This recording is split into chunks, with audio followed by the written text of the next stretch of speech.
Corvin Tomebound.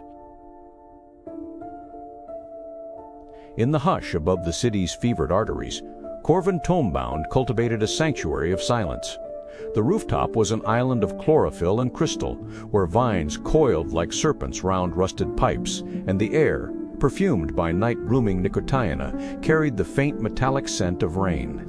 Here lived butterflies wrought from spun glass, their wings translucent panes etched by moonlight, each a living scripture of memory too delicate to touch.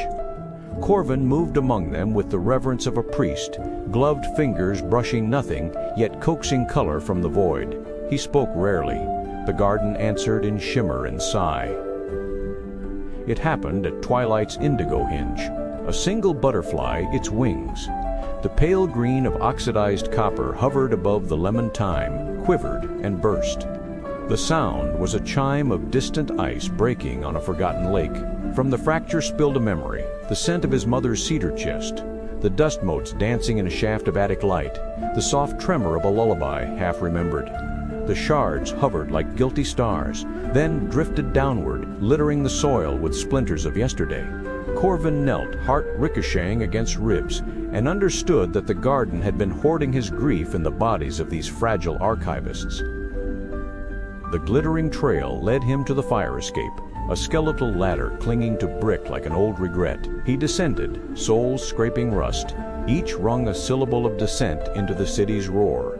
Glass dust clung to his palms, memories clung tighter. Below, neon smeared puddles into carnivals of color, and the scent of frying onions rose like secular incense. Corvin paused, torn between the hush above and the babble beneath, then stepped onto the pavement where the trail dissolved into the anonymity of wet concrete. First came the street artist, a woman whose pockets rattled with cobalt shards of broken gin bottles. She pressed a curved fragment into his hand, its edge rounded by tides of traffic, and said, "Every fracture tells a story I'm too sober to read." Then the watchmaker, spectacles thick as aquarium glass, offered a loop cracked down the center. "Time, like lenses, distorts when broken," he murmured, "but sometimes the distortion reveals the truth." Together they followed the spoor of memory, a trinity of the cracked and the curious, moving through alleyways where graffiti butterflies bled spray paint wings. In the funhouse of a derelict greenhouse, mirrors replaced panes, and every shattered butterfly hovered, reflected ad infinitum. Here Corvin saw them, his father's last laugh fracturing across 1,000 glass wings, the moment he turned away from the hospital bed, the unspoken apology curdling into silence. Each fragment was a confession he had never voiced. The artist traced a wing's fracture with a fingernail. The watchmaker adjusted the loop and whispered, "Entropy is just memory impatient to return." Corvin felt the rooftop tremble somewhere above, as if the garden itself exhaled a warning. They climbed back to find fissures spidering across the roof like lightning frozen mid-strike. The soil had begun to sift through cracks, carrying away the scent of time and childhood. A butterfly landed on Corvin's shoulder, its wing now a spiderweb of cracks, and dissolved into the memory of his sister's last letter, the ink blurred by tears he had never shed. The garden was a palimpsest, each layer scraped away, revealing raw grief beneath.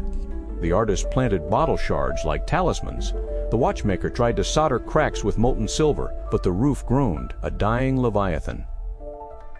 The gap yawned between roof and sky, a dark maw hungry for surrender.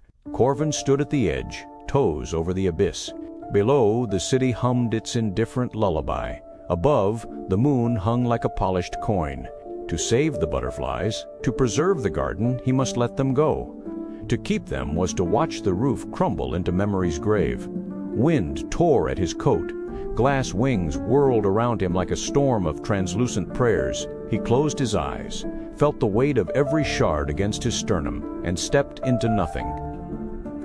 For a heartbeat he fell, time dilating into viscous amber. Then impossible. The shards rose, magnetized by some unseen gravity of forgiveness. They swirled, coalesced, fused into a single butterfly whose wings blazed with every color grief had ever hidden. It hovered beneath him, buoying him aloft. In its mirrored abdomen he saw the garden whole, his mother's lullaby complete, his father's laughter unbroken. The butterfly carried him upward, past the cracking roof, past the city's neon glare, into the quiet country of acceptance where broken things learn to fly. Morning found the garden lush. Butterflies now animate with living color, no longer glass but pigment and pulse.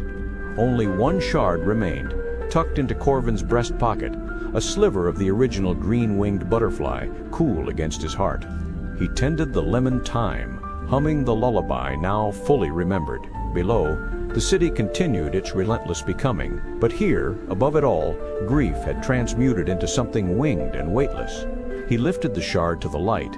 It caught the sun and cast a brief, bright butterfly onto the brick wall, proof, if ever he doubted, that what is broken can indeed learn to fly again.